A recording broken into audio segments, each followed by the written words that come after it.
Bonjour tout le monde. Merci d'abord à la presse qui a bien voulu répondre à notre appel d'aujourd'hui. Je suis le docteur Alex Nicodème Tabar, membre de la cellule communication du regroupement que vous avez vu devant vous et qui lutte depuis bientôt un peu plus de 2 ans pour que la lumière soit faite sur la disparition de nos frères Didier Badji et Philbert Sambou. Alors nous remercions aussi Amnesty International qui a toujours bien voulu ouvrir ses portes pour nous accueillir, pour nous conseiller. Nous remercions le Forum civil représenté par M. Birahim Seck et tout le monde qui est là avec nous aujourd'hui pour nous accompagner dans cette lutte que nous menons pour que la lumière soit faite. Alors, depuis quelque temps, on n'a pas communiqué sur ça, sur ce dossier, pour plusieurs raisons. La première, c'était, en ce moment, tout le monde était focalisé sur les élections qu'on attendait, qui ont eu lieu. Et après les élections, il a fallu donner un peu de temps au nouveau gouvernement pour qu'il entre en possession du dossier et qu'il puisse enfin nous dire ce qu'il en est. Il y a de cela 1 mois et demi, 2 mois presque, le garde des Sceaux, ministre de la Justice, a fait une sortie. Et cette sortie nous a motivés à venir encore parce que nous savons que maintenant ils ont les éléments nécessaires pour que la lumière soit faite sur la disparition de nos frères. Dans quelles conditions ils ont disparu et comment le gouvernement compte réparer cette injustice. Le ministre a parlé de la dernière fois de commanditaires et d'exécutants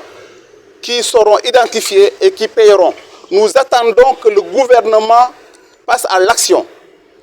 parce que nous sommes fatigués d'attendre. Nous sommes dans des situations très difficiles. Les familles sont dans des conditions de vie très difficiles que vous ne pouvez pas imaginer.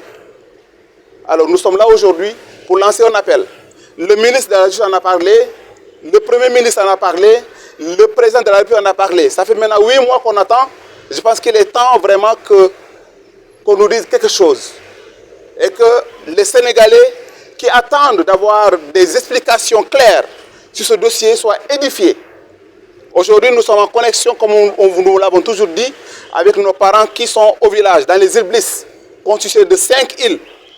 Et dès dimanche, il y aura une grande manifestation qui aura lieu sur place. Et après cette manifestation, nous allons dérouler notre plan d'action. Parce que nous savons que maintenant, il est temps qu'on passe à l'action. Nous prévoyons de mener des actions sur le terrain. Nous mènerons une marche avec le conseil éclairé de nos avocats qui nous accompagnent depuis lors. Et vous verrez le reste des dispositions que nous avons prises pour que la lumière soit faite. En tout cas, soyez sûrs et certains, on ne lâchera rien du tout. Ça fait 2 ans qu'on se bat. Et tant qu'on n'aura pas la lumière, nous continuerons à nous battre jusqu'à ce que la lumière soit faite. On a voulu nous faire croire que nos frères ont disparu. Parce que l'ancien procureur de la République nous a dit qu'ils se sont noyés. Et celui-ci vient nous dire qu'il y a des commanditaires. Cela veut dire que réellement cette version du ministre de la Justice est celle à laquelle nous nous croyons. Parce que dès le début, nous vous avons dit que nous ne croyons pas à cette version de noyade. Nous sommes des insulaires et nous savons qu'ils ne peuvent pas se noyer. Ce n'est pas possible.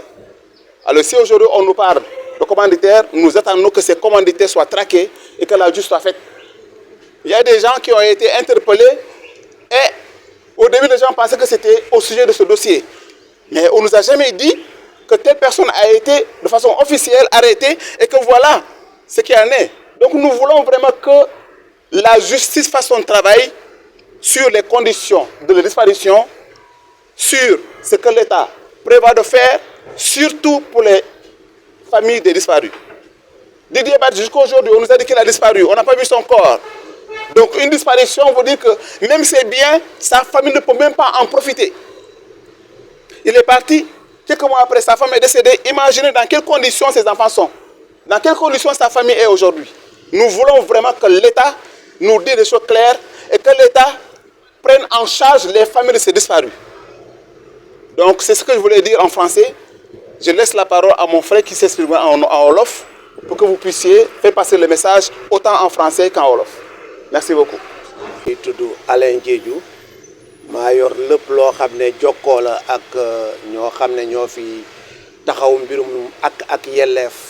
doomu aadama ak lépp loo xam ne mooy xeetu mbootaay ndaxte ñun lu ñu gëm mooy xeex bi du suñu xeex ñun kese xeex sénégalais bu nekk boo xam ne daa bëgg ñu wax ko lu leer ci ay doomam yoo xam ne dañ ko dënkoon suñu état ndaxte ay militaire ñoo xam ne dañu nekk en activité te du n'importe quel xeetu donc militaire nee nañ ñoo xam ne ci renseignement général la ñuy yëngu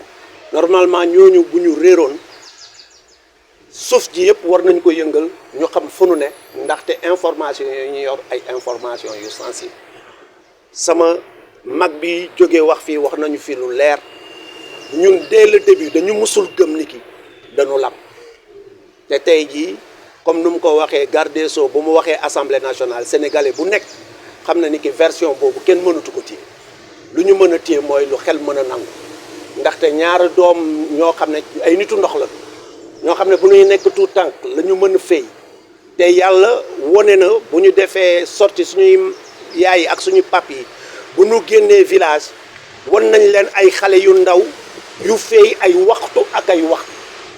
waxatuma ay militaires yoo xam ne dañ leen tàggat ci physique yu boo xam ne melul comme man mii xam ne léeg-léeg ma daw léeg-léeg du ma daw donc ñooñu ñun mënuñu woon gëm ni ki dañu lab te tey jii yàlla jox nañu dëgg mais tamit comme nu mu ko waxee dañu toll woon ci mbirum élection suñuy papi ne nu na ngeen négandeku te yaakaar naa ñoomun ak les îles Boulis jox nañu pouvoir bi lu ñu mën ndaxte mën ngeen ko dem seetlu c'est des scores soviétiques ñoo fa am boo jëlee ñoomun ay près de 99% la ndaxte benn voix la opposition amoon foofu présidentielle moom la amaat législative boo jëlee îles yi yëpp on est autour de 95% de suffrage maanaam ñun lu ñu waroon jox nguur gi jox nañ leen ko ba pare mais tamit lu seen kàddu gu ñu wax dugg na suñu xol lu ñu bëgg mooy ay jëf fa mu toll nii dañu bëgg ay jëf dossier bi ñu wax ñu baral seen jéego pour wax ñu lan moo xew sama mag bi wax na ko tey jii ñun jaboot gi ay tout tànk lañu yàkkamti nañu gouvernement bi recevoir ñu pour que tout tànk yooyu ñu mën leen jël comme pipi de la nation pour seen jàng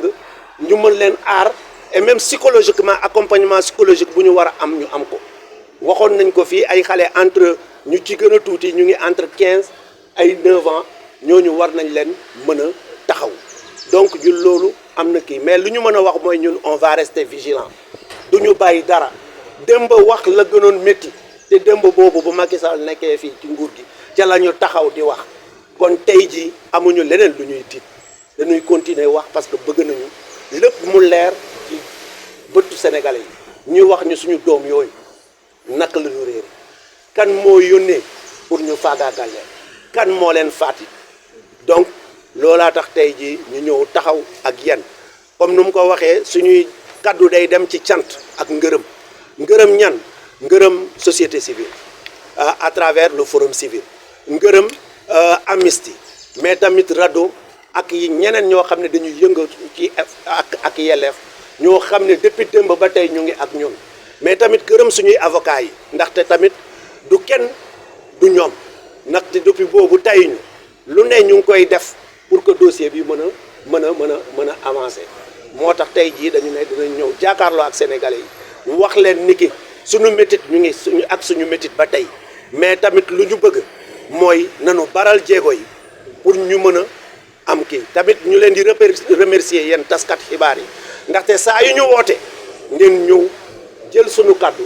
tas ko ba sénégalais bu nekk mu mën a xam lan la ñuy daj boobu ba tey loolu moo taxoon tey jii ñu ne dañuy ñëw waxtaan ak plan d'action yi mooy déjà wax nañ leen ndaxte ñun dañu am cëslaay te ku am cëslaay doo sonn te dañuy déglu suñuy mag yi bu ñu demee ci élection yi dañu ne toog leen ngeen xaar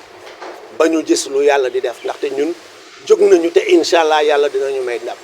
lu ñu waxoon gis nañ ko ndam am na ndaxte régime bu fi nekkoon nekkatu fi donc tey jii ñoom ñooñu ne mën ngeen génn ndaxte ñun dimanche dinañu génnaat maanaam il yëpp yu gox boobu dimanche dañuy daje ñoomul boo xam ne dëkk boobu la ñooñu foofu la ñu sokkeekoo mooy ñaar militaire yooyu yu réer fa la ñu sokkeekoo il yooyu yëpp dañ fay dajale ñu def suñu cosaan def suñu aada pour que lumière bi mbir yi mën a leer loolu moom ñoom dinañ ko def dimanche mais incha allah dañu ne buñ ko defee dimanche ba pare yeewi nañ leen plateau bu ñu leen invité dem leen d'abord loolu wax nañ ko plateau bu ñu leen invité dem leen ngeen yóbbu sunu kaddu ak sunu métit ba sénégalais bu nekk dëgg mais tamit projeté nañu def benn marche maanaam benn dox boo xam ne ñu ngi ciy woo sénégalais bu nekk pour que ñu mën a fàttaleeku ñaar soldats yooyu yoo xam ne bokk nañu ci soldats yu gën a ràññeeku ci suñu même réew loolu moo taxoon ñu ñëw waxtaan ci tey ak yéen